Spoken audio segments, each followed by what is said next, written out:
हरे कृष्ण।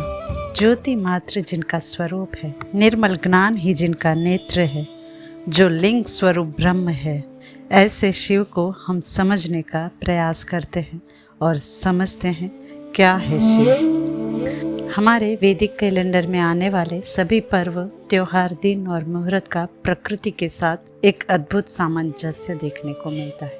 अंग्रेजी कैलेंडर दिन और महीनों पर आधारित होता है, जबकि हमारे वैदिक कैलेंडर में ग्रह, नक्षत्र और सूर्य चंद्र की स्थिति के अनुसार विभिन्न दिन, पर्व और मुहूर्त आते हैं। ये विशाल विविधता ही उसकी विशेषता है, लेकिन दुर्भाग्य से हम सनातन धर्म का पालन करने वाले लोगों को ही इसके पीछे के विज्ञान की कोई जानकारी नहीं है।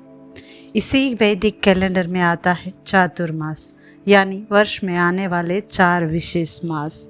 ये मास यानी श्रावण, भाद्रपद, आश्विन और कार्तिक मास। और ये चातुर्मास का संपूर्ण वर्णन हम हमारे पिछले वीडियो में कर चुके हैं। अगर आपने नहीं सुना है तो लिंक डिस्क्रिप्शन बॉक्स में दी गई है।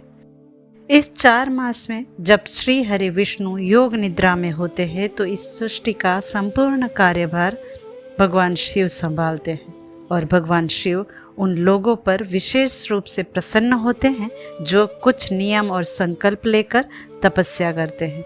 इसीलिए इस चातुर्मास में प्रत्येक व्यक्ति को अपनी क्षमता अनुसार कुछ न कुछ संकल्प लेकर तपस्या अवश्य करनी चाहिए। इससे आंतरिक शुद्धिकरण भी होता है और शरीर में ओज धातु की वृद्धि भी होती है।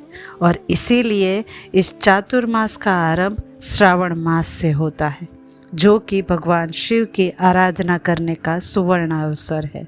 स्कंद पुराण के अनुसार भगवान शिव की महिमा का गुणगान गाते हुए कहा गया है कि जो भी व्यक्ति 2 अक्षर वाले शिव नाम का उच्चारण करता है उन्हें स्वर्ग और मोक्ष दोनों ही प्राप्त होंगे। जिस शिव ने जगत कल्याण के लिए हलाहल विष को ग्रहण किया था, उस महादेव का वर्णन कोई भी करने में असमर्थ है। महर्षि लोमे शिव पूजन का वर्णन करते हुए कहते हैं कि जो मनुष्य शिव मंदिर में झाड़ू लगाता है वो निश्चय ही जीवन के अंत में भगवान शिव के धाम में जाता है। जो भगवान को धूप दीप अर्पित करता है वो पिता और नाना के कुल का उद्धार करता है। जो टूटे हुए मंदिर को पुनः बनवाता है वो द्विगुण फल का भागी बनता है। इस प्रकार भगवान शिव की पूजा आराधना करने को कहा गया है। खासकर श्रावण मास में जो भी शिव पूजन या उनका ध्यान भी करता है तो वो शिव के धाम को जाता है। पुराण कहते हैं कि जो ये कहता है मैं पूजा करता हूँ, उपवास, व्रत, तीर्थ यात्रा करता हूँ और मैं सब कर्म कांड करता हूँ, परंतु उसका मूल धर्म जो मानव धर्म है अगर वही पालन नहीं करता है तो सब व्यर्थ है। मानव धर्म में दूसरों की सेवा, दूसरों के प्रति प्रेम होना, सम्मान होना, दया भाव होना है। अगर ये सारे भाव नहीं है और इसे अगर भूल जाएंगे तो खाली पूजा पाठ करके कोई फायदा नहीं है। और लिंग पुराण साफ साफ कहता है कि अगर आप शिव की आराधना के साथ साथ अपने मानव धर्म का पालन नहीं कर रहे हो तो शिव प्रसन्न नहीं होंगे। तो शिव को प्रसन्न करना है तो शिव जैसे भाव अपने अंदर लाने होंगे, क्योंकि शिव सारे संसार से विरक्त होते हुए भी संसार को अपने अंदर समाये हुए हैं। सारे संसार का विष पीकर भी संसार को प्रेम देते हैं और सभी को प्रसन्न करते हैं। तो अगर हम हमारे मानव धर्म का पालन करते हुए शिव की आराधना करते हैं तो हमारी सभी प्रकार की पूजा पूर्ण मानी जाती है। इस प्रकार से हमने शिव के पूजन का महत्व समझा। अब समझते हैं शिवलिंग को। लिंग पुराण के अनुसार शिव का कोई जन्म नहीं, कोई मृत्यु नहीं। इन्हीं जन्म और मृत्यु के कारण शिव है। ये अकेले ही ज्योति स्वरूप है। शिव कल्याणकारी है। शिव अनंत है।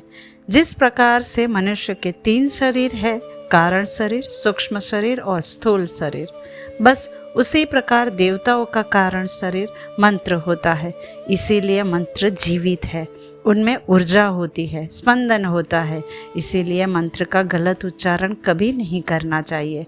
इसी प्रकार सूक्ष्म शरीर तंत्र है और स्थूल शरीर यंत्र है। अब साधारण मनुष्य के लिए सूक्ष्म और कारण शरीर को समझना कठिन होता है, इसीलिए यंत्र को माध्यम बनाते हैं। और शिवलिंग यंत्र है जो पुरुष और प्रकृति यानी शिव और शक्ति का प्रतीक है। शिवलिंग को ज्योतिर्लिंग कहते हैं जो निश्चल माया रहित निर्मल का प्रतीक है। शिवलिंग में शिव उपस्थित रहते हैं। वैसे तो शिव जी के अनेकों लिंग हैं, लेकिन उनमें से 12 मुख्य है जिन्हें हम 12 ज्योतिर्लिंग भी कहते हैं। और ये 12 ज्योतिर्लिंग ऊर्जा के स्रोत है। वैसे तो ये संपूर्ण पृथ्वी लिंगमय है, ये सारा जगत लिंगमय है। किस प्रकार से, आइए इसे समझते हैं। शिव काल है और काल का दूसरा नाम समय है। तो ये समय कब शुरू हुआ कब खत्म हुआ ये कोई नहीं बता सकता है।